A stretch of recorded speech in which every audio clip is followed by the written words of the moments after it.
नमस्कार दोस्तों, स्वागत आपके अपने YouTube चैनल आपके अपने परिवार जीके व जीनेस वासर। आज की क्लास में हम चर्चा कर रहे हैं यानी हरियाणा जीके की जो एक श्रृंखला हमने शुरू की हुई है उसकी 8वीं जो आपकी वीडियो है और बड़े ही अच्छे प्यार आप सब बच्चों का मिल रहा है सभी वीडियो के प्रति। अगर अब क्लासें आपको अच्छी लगती है तो ज़्यादा से ज़्यादा शेयर किया करो भी, ठीक है भी। यानी और भी बच्चे क्या है इन क्लासों का क्या है आनंद उठा सके भी, फ़ायदा उठा सके। इसके साथ साथ आप हमारा टेलीग्राम चैनल भी ज्वाइन करें GK by genius Subhash sir नाम से जो हमारा है, क्योंकि करंट अफेयर की जितनी भी PDF वगैरह जो मिलती है वो वहीं पर आपको मिलेगी। तो आज हम चर्चा कर रहे हैं आपका यानी हरियाणा सामान्य अध्ययन टेस्ट नंबर 8 है, उसके बारे में चर्चा कर रहे हैं। जो आपके इंपॉर्टेंट क्वेश्चन हैं उन क्वेश्चनों के बारे में हम चर्चा करेंगे। फर्स्ट जो क्वेश्चन दिया हुआ है, हड़प्पा सभ्यता का स्थल मित्ताथल का जैसे जिक्र किया है हरियाणा के किस जिले में स्थित है भी। यानी हड़प्पा सभ्यता के स्थल मित्ताथल का क्या किया है जिक्र किया है भी, ये हरियाणा के किस जिले में है। फतेहाबाद का जिक्र किया है, फतेहाबाद में है, भिवानी में है या हिसार में या फिर कुरुक्षेत्र में, किस जिले में स्थित है। तो आपको ध्यान होना चाहिए मित्ताथल हरियाणा के भिवानी जिले में स्थित है। कहाँ पर है मित्ताथल जो है वो हरियाणा के किस जिले में है, भिवानी जिले के अंदर है। ये चीज आपको क्लियर होना चाहिए।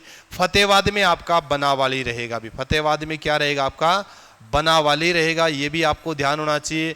हिसार में जिक्र करते हो तो हिसार में आपका सीसवाल रहेगा भी, क्या रहेगा सीसवाल का जैसे जिक्र करते हैं। राखी गढ़ी रहेगा, क्या रहेगा आपका राखी गढ़ी रहेगा, ये भी आपको ध्यान होना चाहिए। और कुरुक्षेत्र का जिक्र करें तो यहाँ पर आपका रहेगा भगवानपुरा, क्या रहेगा भगवानपुरा रहेगा और दौलतपुर रहेगा भी, क्या रहेगा भगवानपुरा और दौलतपुर रहेगा। इंपॉर्टेंट है, याद होना चाहिए।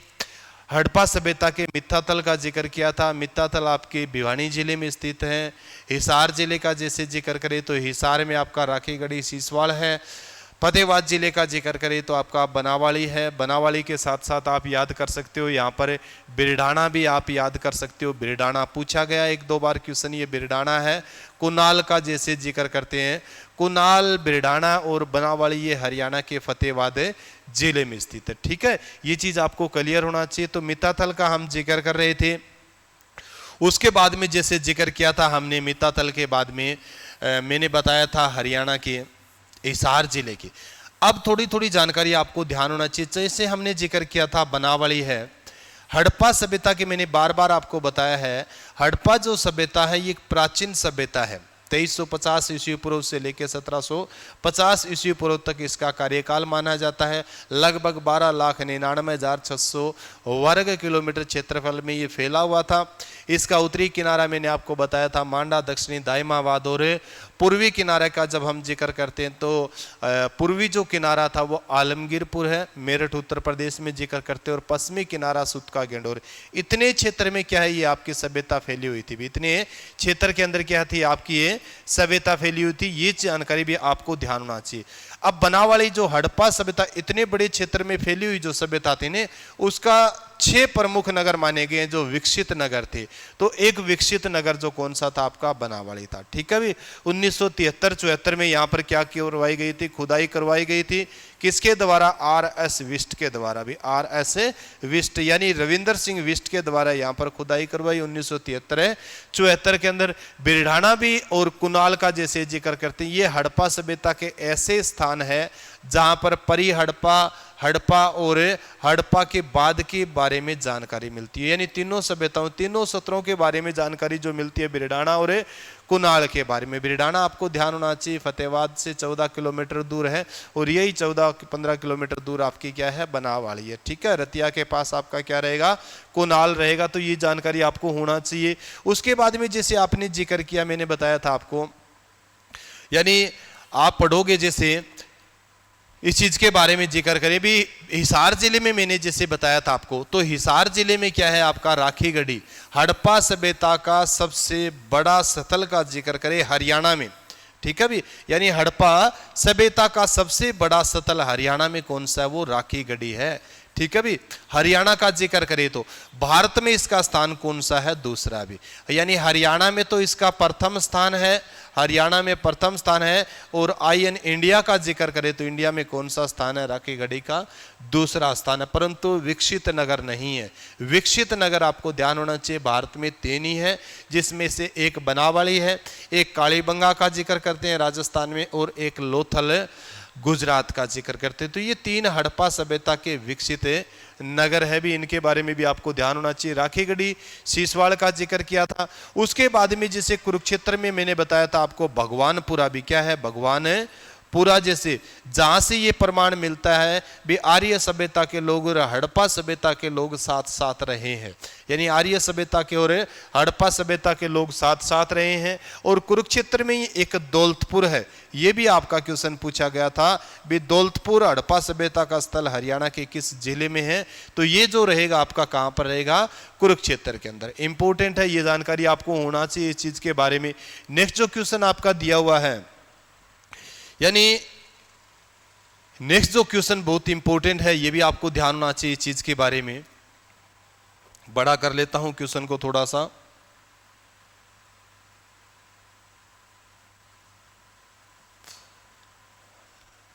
ये जो क्वेश्चन है आपका बहुत इंपॉर्टेंट है और जिक्र किया है, जैसे जिक्र करें इस क्वेश्चन के बारे में, यानी थानेसर किस राजा की क्या रही है, राजधानी रही है। थानेसर का जैसे जिक्र किया है भी थानेसर जो है ये किस राजा की राजधानी रही है, जैसे जिक्र किया इस चीज के बारे में, तो थानेसर जो आपकी रहेगी ये राजा हर्षवर्धन की राजधानी रहेगी। इंपॉर्टेंट क्वेश्चन है, बार बार ये क्वेश्चन आपका पूछा भी जाता है, यानी थानेसर को किस राजा ने अपनी राजधानी बनाया था। भी जिक्र किया है, हर्षवर्धन है, बाबर है, कुतुबुद्दीन ऐबक है और इल्तुतमिश। तो आप सब बच्चों को ध्यान है इस चीज के बारे में, यानी हर्षवर्धन ने क्या बनाया था, थानेसर को अपनी राजधानी। थानेसर वर्तमान में जो आपका कुरुक्षेत्र है ना, इसी को ही प्राचीन काल में किस नाम से जाना जाता था, थानेसर के नाम से जाना जाता था।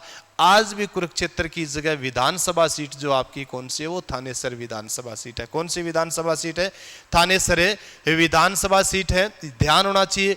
और हर्षवर्धन के समय में इसको श्रीकंठ जनपद के नाम से जाना जाता था। किस नाम से, श्रीकंठ जनपद के नाम से जाना जाता था। किसको, कुरुक्षेत्र को भी, किसको, कुरुक्षेत्र को।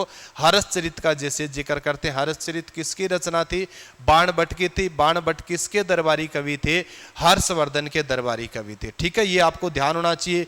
606 में इनका जिक्र करते हैं भी गद्दी पर कब बैठे थे, 606 से लेके 647 ईस्वी तक, यानी 606 से लेके 647 ईस्वी तक क्या बैठे थे, ये गद्दी पर बैठे थे। 1-2 बार ये क्वेश्चन आपके बार पूछे भी गए हैं। हर्षवर्धन के पिता का अगर हम जिक्र करें तो हर्षवर्धन के पिता कौन थे, प्रभाकर वर्धन। क्या थे, प्रभाकर वर्धन। बहुत बार क्वेश्चन यहां से पूछे गए हैं, वैसे वर्धन वंश का जिक्र आएगा तब मैं विस्तृत आपको बताऊंगा। हर्षवर्धन के पिता प्रभाकर वर्धन थे, यशोमती माँ थी, राजेवर्धन इसके भाई थे।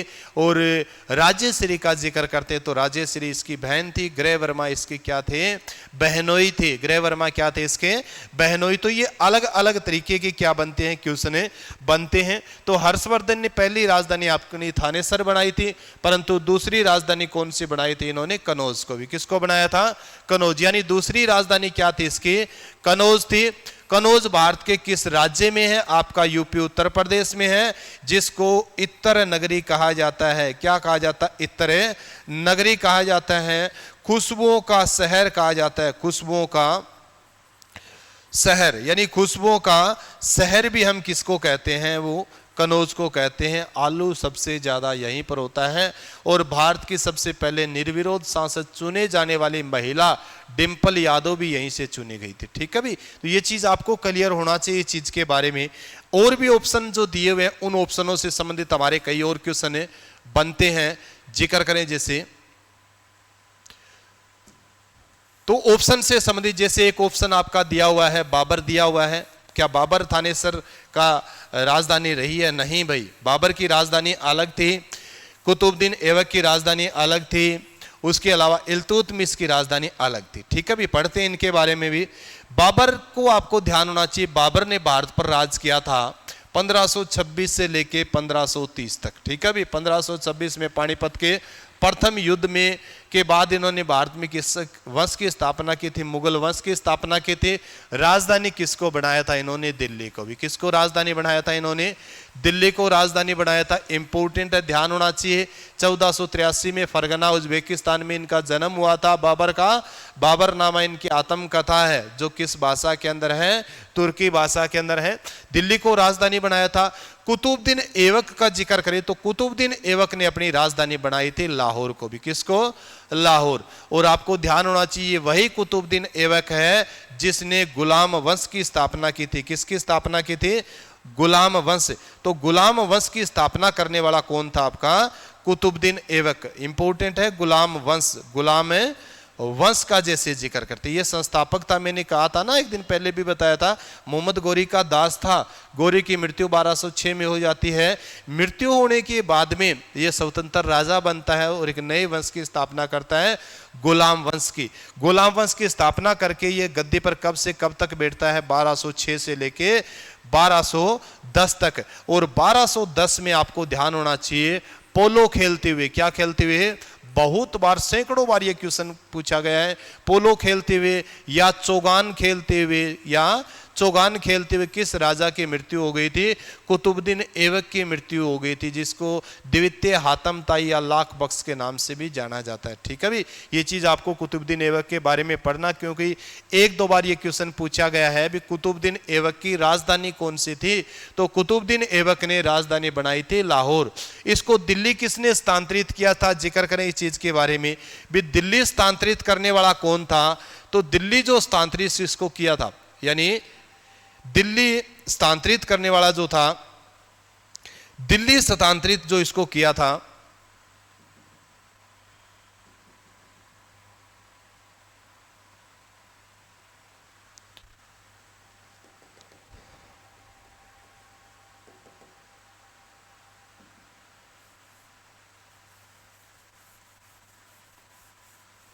दिल्ली स्थानांतरित की थी इल्तुतमिश ने। यह भी आपको ध्यान होना चाहिए।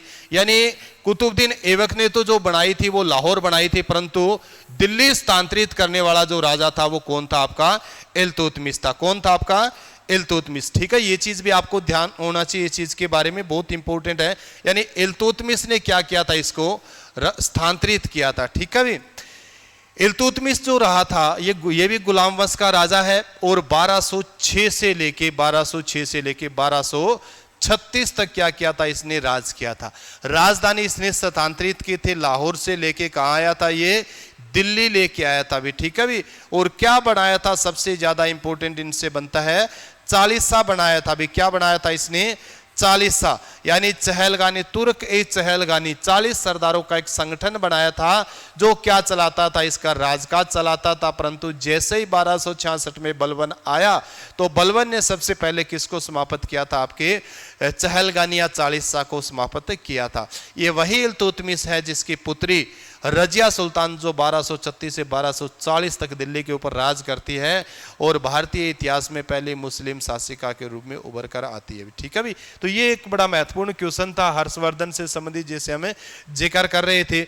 नेक्स्ट जो क्वेश्चन आपका दिया हुआ है, नेक्स्ट क्वेश्चन भी बहुत इंपॉर्टेंट है आपका, जिक्र करें इस चीज के बारे में।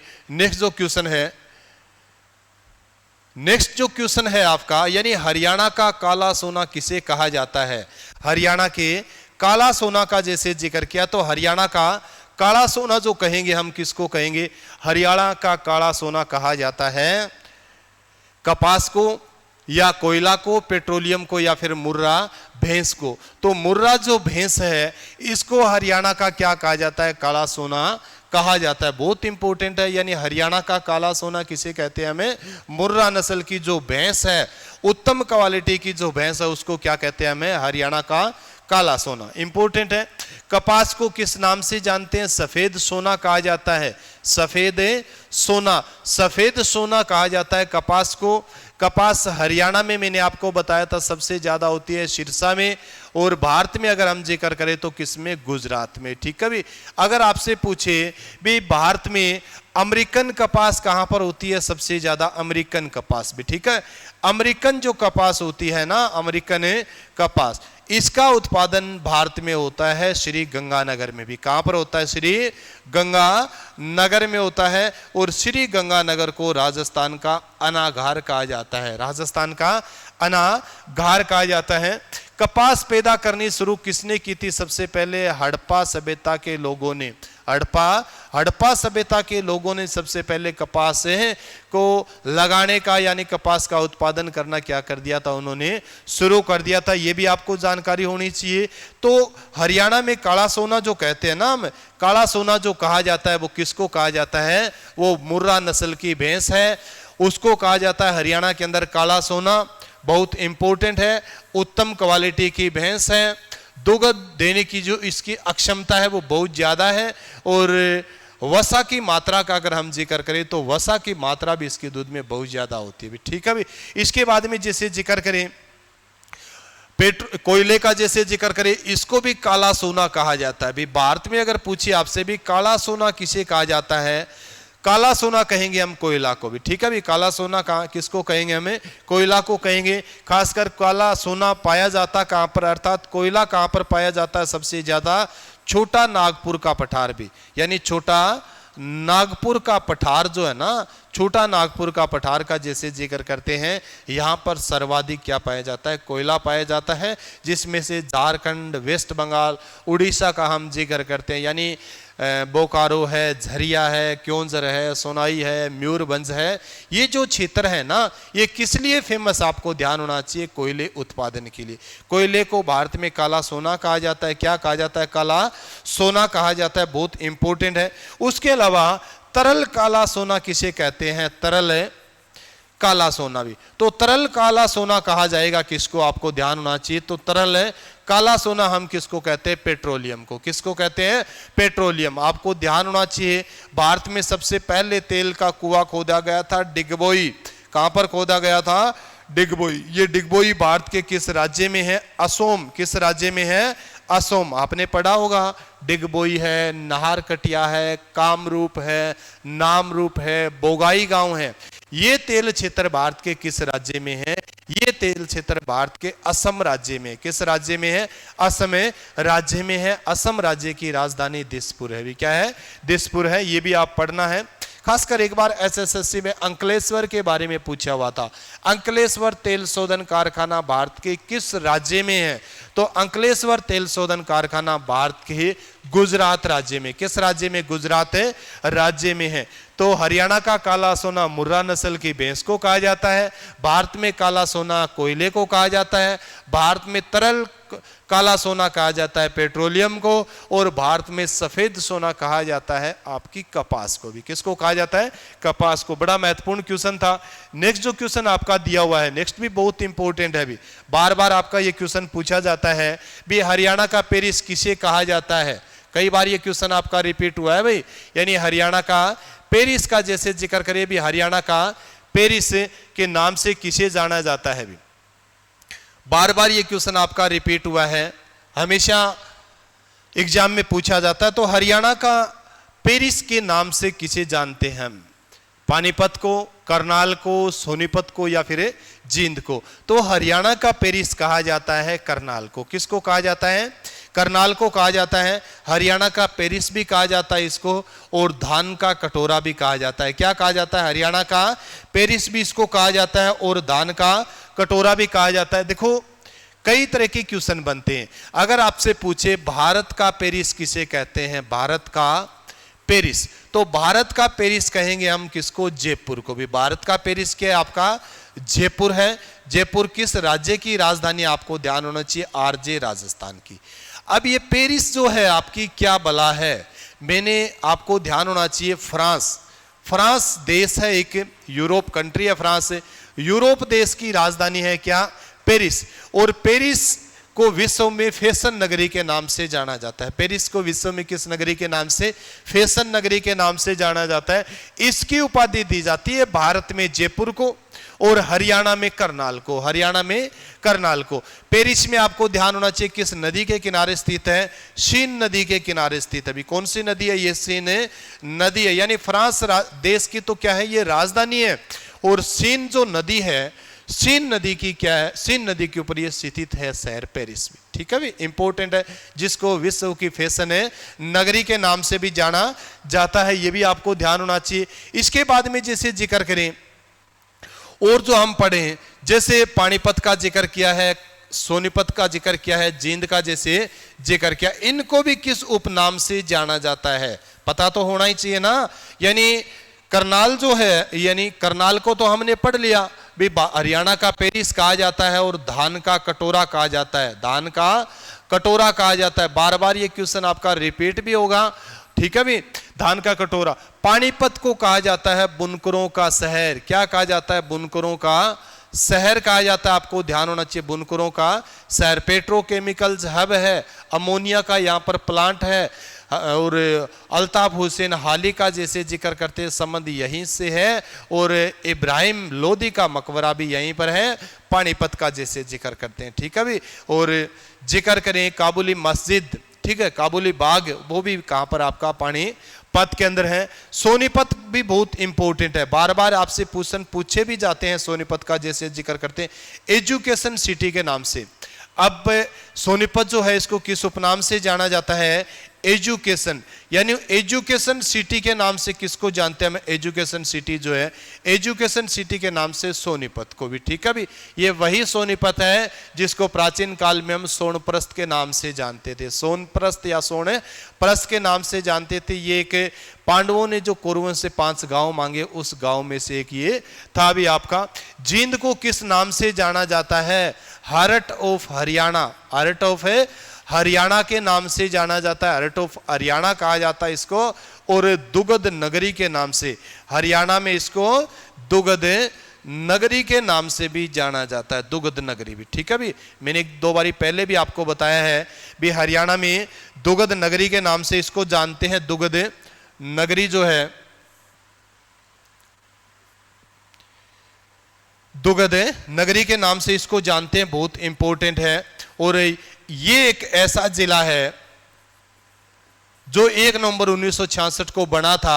उसके बनने के बाद आज तक इसका विखंडन नहीं हुआ। अभी आज तक इसका क्या नहीं हुआ? विखंडन नहीं हुआ। तो कई तरह के अलग अलग जो आपकी क्या क्वेश्चन है बनते हैं, भी अलग अलग क्वेश्चन आपके बनते हैं। नेक्स्ट क्वेश्चन भी बहुत इंपॉर्टेंट है आपका, हरियाणा में धान का कटोरा किसे कहा जाता है? बाद में वही बात आ गई, अभी मैं क्वेश्चन जो आपका करवा रहा था उसी क्वेश्चन से संबंधित आपका क्वेश्चन आ गया है। जैसे यानी हरियाणा में धान का कटोरा किसे कहा जाता है? ठीक है भी, उपाधि दी हुई है धान के कटोरे का, जैसे जिक्र करते हैं भी, धान का कटोरा हरियाणा में किसे कहेंगे भी?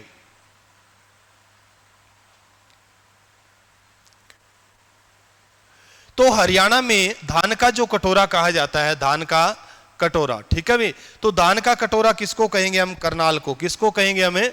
करनाल। इंपॉर्टेंट है, बार बार ये क्वेश्चन आपका पूछा जाता है, धान का कटोरा किसे कहा जाता है? करनाल को कहेंगे हम। किसको कहेंगे? करनाल।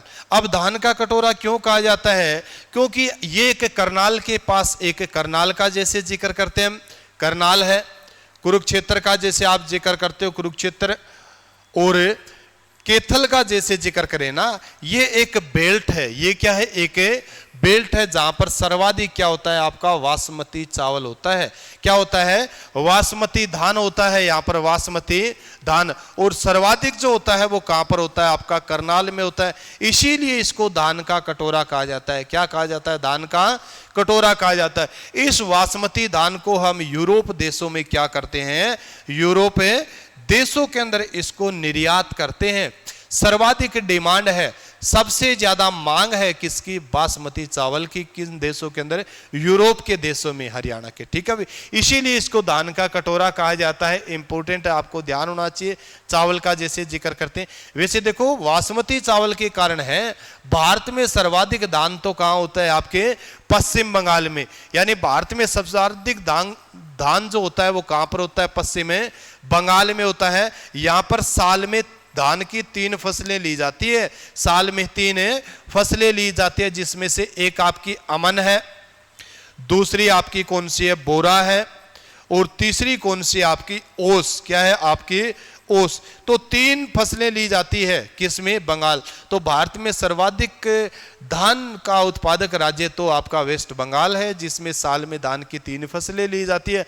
हरियाणा में जैसे मैंने आपको एक बेल्ट बताई है, बासमती चावल सबसे ज्यादा होता है आपका करनाल में। इसीलिए करनाल को क्या कहा जाता है?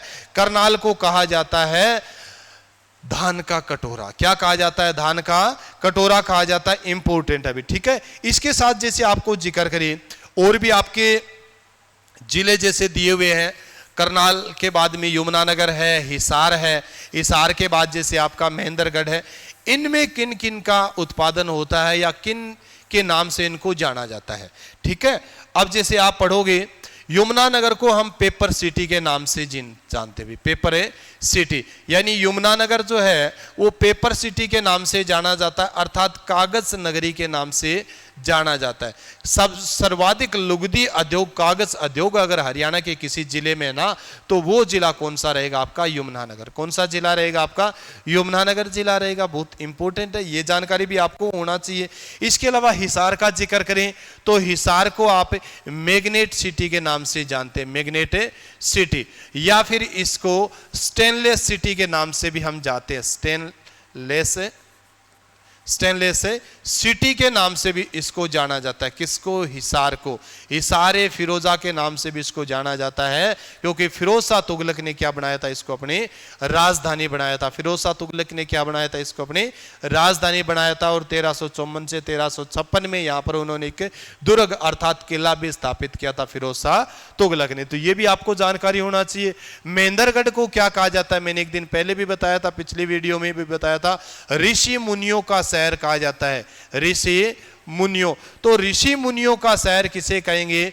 ऋषि मुनियों का शहर जो आपका है वो महेंद्रगढ़ है। उसके बाद में इसको क्या है? खनिज नगरी के नाम से भी जानते, यानी खनिज नगरी। खनिज सर्वाधिक कहां पर? आपके महेंद्रगढ़ के अंदर है। तो इस तरीके के अलग अलग क्वेश्चन बनते हैं। महेंद्रगढ़ का प्राचीन नाम कानोड़ था, माधोगढ़ का यहाँ पर क्या है? किला भी है। तो सैकड़ों क्वेश्चन आप क्या है बना सकते हो भी, ठीक है भी। तो आज की क्लास में इतना ही। क्लास कैसी लगी आप मेरे को कमेंट करके जरूर बताएं, ठीक है भी। अगर क्लासें आपको अच्छी लगती है तो क्लासों को ज्यादा से ज्यादा क्या है? शेयर किया करो। इसी के साथ सभी बच्चों को जय हिंद, जय भारत।